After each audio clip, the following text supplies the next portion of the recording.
Welcome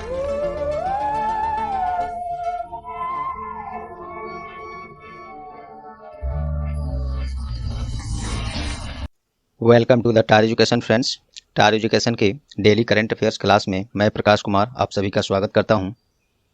आज है 28 जून 2021। देखेंगे पिछले 2 दिन के सभी महत्वपूर्ण करंट अफेयर्स जो आपके आगामी सभी परीक्षाओं के लिए अति महत्वपूर्ण होंगे। साथ में देखेंगे ज़्यादा से ज़्यादा एक्स्ट्रा फैक्ट्स जो आपको औरों से आगे रखेगा। और इस क्लास का PDF आप टार एजुकेशन के वेबसाइट से डाउनलोड कर सकते हैं, जिसका लिंक डिस्क्रिप्शन बॉक्स में दिया हुआ है। साथ ही आप टार एजुकेशन के सोशल मीडिया प्लेटफॉर्म जैसे WhatsApp, Telegram, Facebook, Twitter, Instagram इत्यादि से भी जुड़ सकते हैं। सभी जगह आपको लिंक्स अपडेट मिलते रहेंगे, नए और पुराने। क्लास क्वेश्चंस यहाँ हिंदी इंग्लिश दोनों में है। आपसे आग्रह है कि क्लास पूरा अटेंड करें, तभी आपको इस क्लास का महत्व पता चलेगा। और क्लास यदि आपको यूजफुल लगे तो प्लीज़ वीडियो को लाइक कर दें, ज़्यादा से ज़्यादा अन्य दोस्तों ग्रुप्स में शेयर करके टार एजुकेशन का सहयोग करें। और चैनल पर आप नए हैं या चैनल को अब तक सब्सक्राइब नहीं किए हैं तो प्लीज़ अभी सब्सक्राइब बटन दबा दें, और पहले से सब्सक्राइब कर लिए हैं तो आपका बहुत बहुत धन्यवाद। तो चलिए शुरू करते हैं आज का क्लास। पहला प्रश्न है, recently which Indian has been honoured with Mongolia's highest award the order of the polar star. हाल ही में किस भारतीय को मंगोलिया का सर्वोच्च सम्मान the order of polar star से सम्मानित किया गया है? तो इसका सही जवाब है RK सभरवाल। RK सभरवाल। इनको ये जो हैं ये कौन है, पहले देखिए, इंजीनियर्स इंडिया लिमिटेड के अध्यक्ष और प्रबंध निदेशक हैं। और इनको मंगोलिया में पहली तेल रिफाइनरी लगाने में इनका RK सभरवाल का योगदान के लिए यह पुरस्कार उनको दिया गया। और ये मंगोलिया का सर्वोच्च सम्मान है, तो काफ़ी गर्व की बात है एक इंडियन के लिए। और साथ ही इसी पुरस्कार को the order of polar star Mongolia का प्रोफेसर शशिबाला को भी दिया गया है। और क्यों दिया गया है? तो भारत और मंगोलिया के बीच सांस्कृतिक संबंध को बढ़ावा देने के लिए यह पुरस्कार उन्हें भी दिया गया है। मंगोलिया से संबंधित है तो पहले मंगोलिया के बारे में देखते हैं। कैपिटल उसका उलान बटार, करेंसी मंगोलियन टोगरोग, प्रधानमंत्री अभी इसका क्लियर ना हो पाया है मुझे ऑफिशियल वेबसाइट से भी, तो इसको मैंने छोड़ा है, अगली बार में देख लेंगे।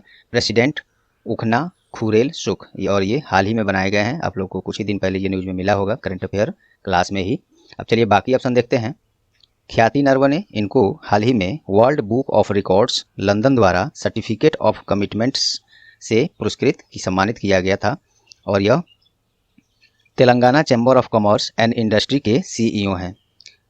KK शैलजा, इनको हाल ही में Central European university open society prize 2021 से सम्मानित किया गया है। और ये केरल की पूर्व स्वास्थ्य मंत्री हैं, और यह पुरस्कार उन्हें सार्वजनिक स्वास्थ्य सेवाओं में अहम योगदान देने के लिए प्रदान किया गया है। क्या पुरस्कार का नाम है? Central European university open society prize 2021। Sumita Mitra, इनको हाल ही में, ये जो हैं भारतीय मूल की अमेरिकी नागरिक हैं सुमिता मित्रा, तो इनको यूरोपियन इन्वेंटर अवार्ड 2021 से सम्मानित किया गया है, इनको भी हाल ही में। और चलिए, तो ये रहा प्रश्न, पहले प्रश्न में इतने सारे फैक्ट्स। चलिए नेक्स्ट देखते हैं। दूसरा प्रश्न है, हाल ही में जारी इंडिया स्मार्ट सिटी अवार्ड 2020 में किस राज्य के द्वारा सर्वश्रेष्ठ स्मार्ट राज्य का पुरस्कार जीता गया है? तो ये उत्तर प्रदेश के द्वारा। ध्यान दीजिएगा, ये इंडिया स्मार्ट सिटीज अवार्ड 2020 में सर्वश्रेष्ठ स्मार्ट राज्य की बात हो रही है, राज्य की, न कि शहर की। तो ये राज्य वाली सूची में उत्तर प्रदेश पहला स्थान प्राप्त किया है। और इसी में कुछ और फैक्ट्स हैं। पहले उत्तर प्रदेश के बारे में देख लेते हैं। उत्तर प्रदेश की राजधानी लखनऊ, योगी आदित्यनाथ मुख्यमंत्री हैं, आनंदीबेन पटेल राज्यपाल हैं वहाँ। और इसी सूची में, राज्यों की इस सूची में पहले स्थान पर तो उत्तर प्रदेश है, दूसरे स्थान पर मध्य प्रदेश और तीसरे स्थान पर तमिलनाडु है। और इंडिया स्मार्ट सिटी अवार्ड 2020 जो कि यही है, इसमें केंद्र शासित राज्यों की बात की जाए तो उसमें चंडीगढ़ पहले स्थान पर। देखिए एक ही प्रश्न में ये कई सारे फैक्ट्स है, आपको ध्यान देना होगा। अलग अलग प्रश्न बनाते तो कई क्वेश्चन बन जाते हैं, लेकिन आपको यहाँ से भी कोई दिक्कत नहीं है। राज्यों की सूची में पहले स्थान पर उत्तर प्रदेश, दूसरे पर मध्य प्रदेश, तीसरे पर तमिलनाडु। 3 ठो याद रखेंगे, काफ़ी है। और केंद्र शासित राज्यों की अगर बात की जाए इसी सूची में तो चंडीगढ़ पहले स्थान पर है। चलिए अब बाकी ऑप्शन देख लेते हैं। झारखंड क्यों न्यूज में रहा है?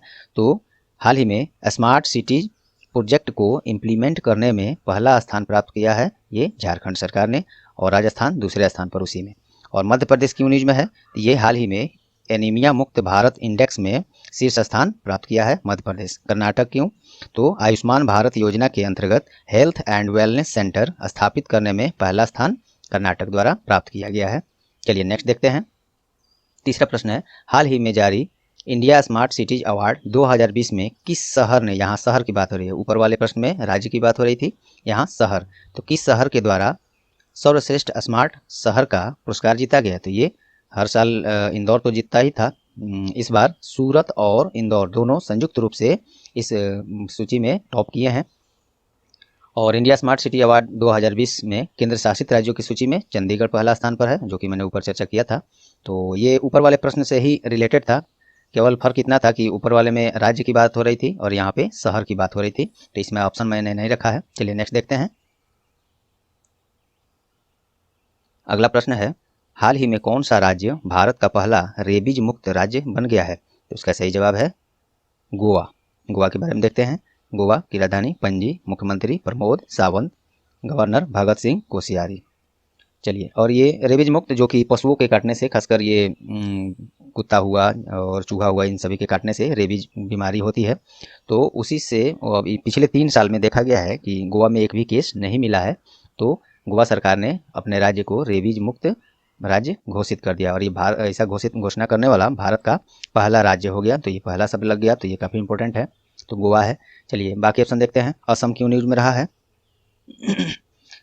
ऑनलाइन फ्लड रिपोर्टिंग सिस्टम अपनाने वाला देश का पहला राज्य ये असम बन गया है। ऑनलाइन फ्लड रिपोर्टिंग सिस्टम, इसमें क्या होगा कि पहले होता, जैसे कभी बाढ़ हुआ, आंधी तूफान आया या कोई भी नेचुरल डिजास्टर हुआ, तो होने के बाद वहाँ पे राहत कार्य और राहत के लिए आगे जो भी सरकार हेल्प करती है, तो उसको करने के लिए पहले उसका आकलन किया जाता है, सर्वे किया जाता है। अब ये जो असम सरकार ने अभी online flood reporting system launch किया है, इससे बहुत जल्द ही सभी आंकड़े उपलब्ध हो जाएंगे और राहत कार्य जल्द से जल्द पहुंचाया जा सकेगा। तो ये ऐसा करने वाला असम पहला राज्य बन गया है।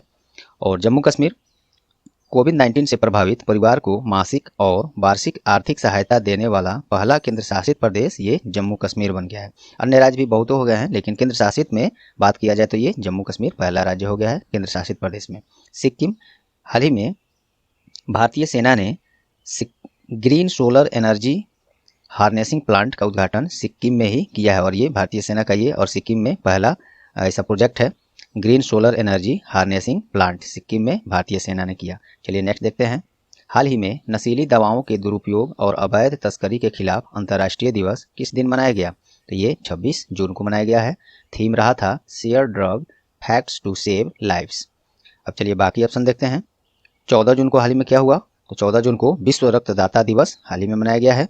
थीम था इसका 2021 के लिए give blood and keep the world beating. 21 जून को क्या मनाया गया? तो विश्व संगीत दिवस हाल ही में 21 जून को मनाया गया है। 21 जून को एक और महत्वपूर्ण दिवस है, क्या है, माइंड में क्लिक करना चाहिए आप लोग को, तो अंतर्राष्ट्रीय योग दिवस 21 जून को ही मनाया गया है। थीम क्या रहा था? योगा फॉर वेलनेस, और ये 7वां अंतर्राष्ट्रीय योग दिवस था। पहली बार 2014 में पारित स्वीकृति मिलने के बाद 2015 में मनाया गया था इसको, तब से ये 7वां हो गया 2021 में। कभी कभी टर्म भी पूछ लिया जाता है, तो ये ध्यान रखेंगे। 20 जून को क्या मनाया गया? तो विश्व शरणार्थी दिवस 20 जून को मनाया गया है। थीम क्या था? Together we heal learn and shine. चलिए नेक्स्ट। हाल ही में किस शैक्षणिक संस्थान के द्वारा स्वदेश निर्मित सबसे सस्ता कोविड-19 टेस्ट किट लॉन्च किया गया है? तो ये इसका सही जवाब है IIT दिल्ली के द्वारा। क्या किया है? स्वदेश निर्मित सबसे सस्ता कोविड-19 टेस्ट किट।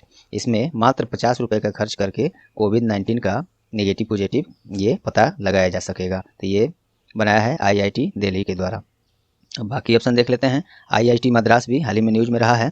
तो भारत का पहला 3D प्रिंटेड आवास का उद्घाटन किसके द्वारा किया गया? IIT मद्रास के द्वारा, और इसका उद्घाटन केंद्रीय वित्त मंत्री कौन है? निर्मला सीतारमण के द्वारा किया गया था। IIT कानपुर, तो ये हाल ही में दृष्टि बाधित लोगों के लिए स्पर्श संवेदनशील घड़ी विकसित किया था IIT कानपुर ने। और IIT रोपर, ये पोर्टेबल इको फ्रेंडली मोबाइल शमशान प्रणाली विकसित किया था IIT रोपर ने। तो इतने सारे फैक्ट्स रहे इसमें। देखिए प्रश्न जैसे हैं, ऑप्शंस भी वैसे ही। इतने सारे फैक्ट्स कलेक्ट करने में काफ़ी एफर्ट्स लगाने पड़ते हैं। तो आप लोग से बस तार एजुकेशन की तरफ से मैं अपेक्षा करता हूँ कि ज़्यादा से ज़्यादा वीडियो को, क्लास को शेयर करें, ताकि और लोग भी जानें और हम लोग का फैमिली और आगे बढ़े, जिससे कि क्लास कराने में और क्लास और इंटरेस्टिंग बने। चलिए नेक्स्ट देखते हैं। हाल ही में इनकम टैक्स डिपार्टमेंट के द्वारा करदाताओं की समस्याओं का समाधान और अपील के लिए कौन सा पोर्टल लॉन्च किया गया है? तो इसका सही जवाब है इसका सही जवाब है सी नंबर है, ये ITAT द्वार, ITAT द्वार। इसका ITAT का फुल फॉर्म मैंने यहाँ लिखा है, इनकम टैक्स एपिलेट ट्रिब्यूनल, और यही लॉन्च किया है, ये पोर्टल लॉन्च किया गया है इनकम टैक्स डिपार्टमेंट के द्वारा। इसके द्वारा करदाता जो हैं अपनी समस्याओं के लिए अपील कर सकते हैं, समाधान के लिए अपील कर सकते हैं इसी पोर्टल के द्वारा। और ये इनकम टैक्स डिपार्टमेंट से संबंधित है, तो दो प्रभाग होता है ये, एक तो CBDT central board of direct taxes, और एक होता है CBIC central board of indirect taxes. तो इसके बारे में हम लोग चर्चा कर लेते हैं। CBDT के बारे में आपको एक्स्ट्रा फैक्ट मिल जाएगा इसमें। CBDT का स्थापना 1944 में, हेडक्वार्टर न्यू दिल्ली है, चेयरमैन जगन्नाथ विद्याधर मोहपात्रा है। ये तीनों चारों लाइन काफ़ी इंपॉर्टेंट है, ध्यान रखेंगे। अब चलिए बाकी ऑप्शन देख लेते हैं। ई निर्माण, ये क्या है? तो कितना नंबर प्रश्न है ये? 7। ई निर्माण हाल ही में गुजरात सरकार के द्वारा असंगठित क्षेत्रों की वर्कर्स के लिए एक पोर्टल लॉन्च किया था, उसी का नाम है ई निर्माण। इसके द्वारा एक ये पोर्टल है, मोबाइल एप्लीकेशन है, इसके द्वारा राज्य में कल्याणकारी योजनाओं का लाभ उठाने के लिए स्मार्ट कार्ड जारी किया जाएगा ई निर्माण के तहत गुजरात सरकार। क्रीकुरु, ये क्या है? तो ये पूर्व भारतीय क्रिकेटर जो कि वीरेंद्र सहवाग हैं, ओपनर थे हम लोग के, बैट्समैन, तो युवा खिलाड़ियों के, क्रिकेट खिलाड़ियों के लिए क्रिकेट सिखाने के लिए एक पोर्टल लॉन्च किया है, उसी का नाम है क्रीकुरु। और आकांक्षा क्या है? तो ये हाल ही में कर्नाटक सरकार द्वारा एक पोर्टल लॉन्च किया गया था, उसका नाम है आकांक्षा। इसमें क्या होगा? सभी कॉर्पोरेट सामाजिक उत्तरदायित्व गतिविधियों पर व्यापक विवरण प्रदान करने के लिए ये आकांक्षा पोर्टल का लॉन्च कर्नाटक सरकार ने किया था। तो राज्यों से संबंधित सीधे ये पूछ सकता है, ये क्या करेगा ये नहीं पूछेगा, हो सकता है तो ये पूछ सकता है कि आकांक्षा पोर्टल किस राज्य सरकार के द्वारा लॉन्च किया गया था। इस तरह का प्रश्न बनते हैं। सभी फैक्ट्स आप माइंड में धीरे धीरे शिफ्ट करते जाएं। डेली क्लास बस अटेंड करें, सब कुछ धीरे धीरे आपके माइंड में शिफ्ट होते जाएगा। रटना कुछ नहीं है, और परेशान तो बिल्कुल नहीं होना है कि करंट अफेयर्स कैसे पूरा होगा, सब हो जाएगा। बस डेली करंट अफेयर्स क्लास आप लोग अटेंड करें। चलिए नेक्स्ट देखते हैं। हाल ही में यातना पीड़ितों के समर्थन में अंतर्राष्ट्रीय दिवस अर्थात international day in support of victims of torture किस दिन मनाया गया? तो ये 26 जून को मनाया गया है। विभिन्न समस्याओं तथा असामाजिक तत्वों के द्वारा यातनाओं से पीड़ित लोगों के लिए यूनाइटेड नेशन द्वारा ये प्रत्येक वर्ष 26 जून को मनाया जाता है। तो यूनाइटेड नेशन के द्वारा मनाया जाता है, तो यूनाइटेड नेशन के बारे में देख लेंगे। पहले ये ऑप्शंस देख लिया जाए। 13 जून को क्या मनाया गया? तो हाल ही में विश्व रंगहीनता दिवस अर्थात वर्ल्ड अल्बिनिज्म अवेयरनेस डे 13 जून को मनाया गया, और इसका थीम था स्ट्रेंथ बियॉन्ड ऑल ऑड्स। 15 जून को क्या मनाया गया? तो ये विश्व बुजुर्ग दुर्व्यवहार जागरूकता दिवस अर्थात इंग्लिश में बोले तो world Elder abuse awareness day 15 जून को मनाया गया। और 12 जून को क्या हुआ? बाल श्रम के खिलाफ विश्व दिवस अर्थात world day against child labour, ये मनाया गया 12 जून को। सभी फैक्ट्स काफ़ी महत्वपूर्ण है, ध्यान देंगे। और ये world day against child labour जो मनाया गया 12 जून को, ये इसका थीम था act now and child labour. चलिए नेक्स्ट देखते हैं। हाल ही में भारत और किस देश के बीच कर प्रशासन को मजबूत करने के लिए tax inspector without borders launch किया गया है? तो इसका सही जवाब है भूटान। भूटान की राजधानी थिम्पू, करेंसी भूटानीज नगोलत्रम, और प्रधानमंत्री हैं लोटे तेसरिंग। अब चलिए ये tax inspector without borders Bharat और किस देश के बीच लॉन्च हुआ है, शुरू हुआ है? तो ये भारत और भूटान के साथ। अब चलिए बाकी ऑप्शन देख लेते हैं। जापान क्यों न्यूज में है? तो ये हाल ही में भारत सरकार ने सतत शहरी विकास के लिए जापान के साथ समझौता किया है। सतत विकास, शहरी विकास के लिए भारत और जापान एग्रीमेंट किए हैं। इजराइल के साथ कृषि क्षेत्र में सहायता के लिए भारत सरकार ने इजराइल सरकार के साथ समझौता किया है। और जर्मनी, तो प्लास्टिक कचरे से निपटने के लिए भारत सरकार जर्मनी से समझौता किया है। तो देखिए प्रश्न से संबंधित ये भी फैक्ट्स हैं, काफ़ी इंपॉर्टेंट हैं। चलिए नेक्स्ट। हाल ही में किस राज्य ने पशु कल्याण के लिए कैटल वार रूम स्थापित किया है? तो इसका सही जवाब है कर्नाटक। पशु कल्याण के लिए कैटल वार रूम स्थापित किया है ये कर्नाटक सरकार ने, और इसके तहत क्या होगा? पशुपालकों और डेयरी किसानों की उत्पादकता और स्वास्थ्य को बढ़ावा दिया जाएगा, हेल्प किया जाएगा। और कर्नाटक ने किया है। कर्नाटक की राजधानी बेंगलुरु, मुख्यमंत्री BS येदियुरप्पा, गवर्नर वजुभाई वाला। और चलिए बाकी ऑप्शन देखते हैं। बिहार सरकार, हाल ही में बिहार सरकार ने मुख्यमंत्री उद्यमी योजना का शुरुआत किया था बिहार सरकार ने। इसके तहत क्या होगा? राज्य के युवाओं और महिलाओं को कोई भी उद्यम शुरू करने के लिए 10 लाख रुपए का ऋण दिया जाएगा, जिसमें 50% अर्थात 10 लाख में से 5 लाख जो है बिहार सरकार के द्वारा सब्सिडी के रूप में माफ कर दिया जाएगा। तो इसका लाभ आप लोग भी उठाएं जो लोग बिहार से हैं। चलिए, उड़ीसा सरकार उड़ीसा के द्वारा हाल ही में कोविड-19 के कारण अनाथ हुए बच्चों की शिक्षा स्वास्थ्य के लिए एक योजना लॉन्च किया गया था। क्या नाम है? आशीर्वाद योजना। ये पूछा जा सकता है, आशीर्वाद योजना किस राज्य का है? तो उड़ीसा। दिल्ली हाल ही में, और उड़ीसा से संबंधित एक और फैक्ट्स बहुत जल्द इधर हाल ही में रहा है, रजा फेस्टिवल मनाया गया। कहाँ पे? उड़ीसा में ही। चलिए अब दिल्ली के बारे में देखते हैं। जहां वोट वहां वैक्सीनेशन अभियान, ये दिल्ली सरकार के द्वारा लॉन्च हुआ था। इसमें क्या होगा, जो लोग जहां वोट देते हैं जिस बूथ पे, उनको वैक्सीनेशन की सुविधा उसी बूथ पर उपलब्ध कराई जाएगी। चलिए नेक्स्ट, अब कुछ क्वेश्चन यहाँ से काफ़ी महत्वपूर्ण वो भी हैं, उनको वन लाइनर फॉर्म में एक्स्ट्रा फैक्ट के साथ फटाफट देख लेते हैं। हाल ही में DRDO के द्वारा स्वदेश निर्मित पिनाका रॉकेट, यही मैंने इसमें पिनाका रॉकेट का सफल परीक्षण उड़ीसा के चांदीपुर टेस्ट रेंज से किया गया। तो वर्तमान में DRDO के अध्यक्ष कौन है? जी सतीश रेड्डी। DRDO के बारे में कुछ और देख लेते हैं। Defence Research and Development Organisation, स्थापना 1958 में, हेडक्वार्टर न्यू दिल्ली है, चेयरमैन जी सतीश रेड्डी हैं। चलिए नेक्स्ट, हाल ही में माइक्रोसॉफ्ट के द्वारा विंडोज ऑपरेटिंग सिस्टम का कौन सा नया वर्जन लॉन्च किया गया? तो अभी तक आप लोग सुने होंगे, यूज भी कर रहे होंगे, विंडो 10, अब आ गया विंडोज 11। माइक्रोसॉफ्ट, शॉर्ट में MS बोलते हैं। माइक्रोसॉफ्ट के CEO जो थे, अब वो चेयरमैन भी बना दिए गए हैं। कौन है? सत्य नडेला, और ये भारतीय हैं। माइक्रोसॉफ्ट की स्थापना 4 अप्रैल 1975 में, हेडक्वार्टर रेडमोंड वाशिंगटन USA में है। चलिए नेक्स्ट, हाल ही में LIC के द्वारा अपने कॉर्पोरेट ग्राहकों को डिजिटल सुविधाएं देने के लिए कौन सी पोर्टल लॉन्च किया है? तो ये EPGS, LIC अर्थात life insurance corporation of India, इसकी स्थापना 1 सितंबर 1956 में, हेडक्वार्टर मुंबई में, चेयरमैन MR कुमार हैं, जिनका कार्यकाल अभी हाल ही में फिर से लगभग 9 महीने के आसपास के लिए, जैसे 9 महीने के लिए कंफर्म है, उतना के लिए इनका कार्यकाल बढ़ा दिया गया है। तो न्यू अपॉइंटमेंट में ये आ गया, इसको फिर से ध्यान रखेंगे। चलिए नेक्स्ट, हाल ही में किस राज्य सरकार ने 33 लाख वृक्षारोपण का लक्ष्य पूरा करने के लिए वन महोत्सव मना रहा है? तो ये दिल्ली सरकार। दिल्ली के मुख्यमंत्री अरविंद केजरीवाल, लेफ्टिनेंट गवर्नर उपराज्यपाल अनिल बैजल, ये 33 लाख वृक्षारोपण का लक्ष्य रखा है और उसी के तहत वन महोत्सव मना रहा है दिल्ली। चलिए नेक्स्ट, हाल ही में किस दिन अंतर्राष्ट्रीय MSME दिवस मनाया गया? तो ये 27 जून को। MSME विकास लक्ष्यों को पूरा करने में अहम योगदान निभाता है और वैश्विक GDP का लगभग 50% जो है MSME से ही पूरा होता है। और रोजगार की बात करें तो टोटल रोजगार से में 70% योगदान MSME का ही रहता है। चलिए नेक्स्ट, हाल ही में जारी world's most expensive city report के अनुसार विश्व का कौन सा शहर कामगारों के लिए सबसे महंगा शहर बन गया है? तो अशगाबाद। अशगाबाद कहाँ है? तो ये तुर्कमेनिस्तान की राजधानी है और इस सूची में पहले स्थान पर तो अशगाबाद है, और भारत की तरफ से मुंबई पहले स्थान पर है भारत की तरफ से, और विश्व स्तर पर देखा जाए तो ये 78वें स्थान पर है मुंबई, 177वें दिल्ली, और कोलकाता 181 पे। चलिए नेक्स्ट, हाल ही में ब्रांड फाइनेंस के द्वारा जारी होटल्स 50 2021 रिपोर्ट के अनुसार कौन सा भारतीय होटल विश्व का सबसे शक्तिशाली होटल बन गया है? तो होटल ताज। ये वही होटल ताज है जो मुंबई में है और उसमें 26/11 को जो आतंकी हमला हुआ था वही है।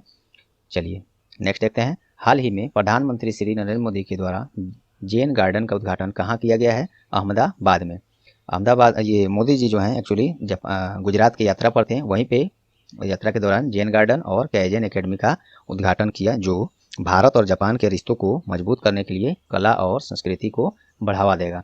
जापान की बात हुई है तो जापान की राजधानी टोक्यो, करेंसी जापानी येन, प्रधानमंत्री योशिहिदे सुगा। चलिए next question of the day देखते हैं हायर एजुकेशन का। क्वेश्चन ऑफ द डे आज का है, हाल ही में जारी पुस्तक इट्स अ वंडरफुल लाइफ, ये पुस्तक जो है इट्स अ वंडरफुल लाइफ किसके द्वारा लिखा गया है?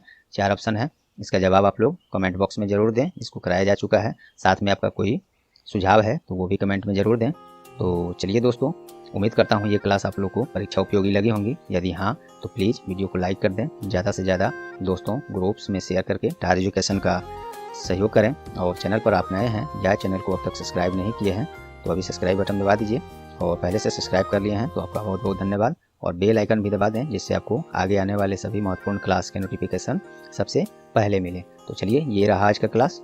All the best.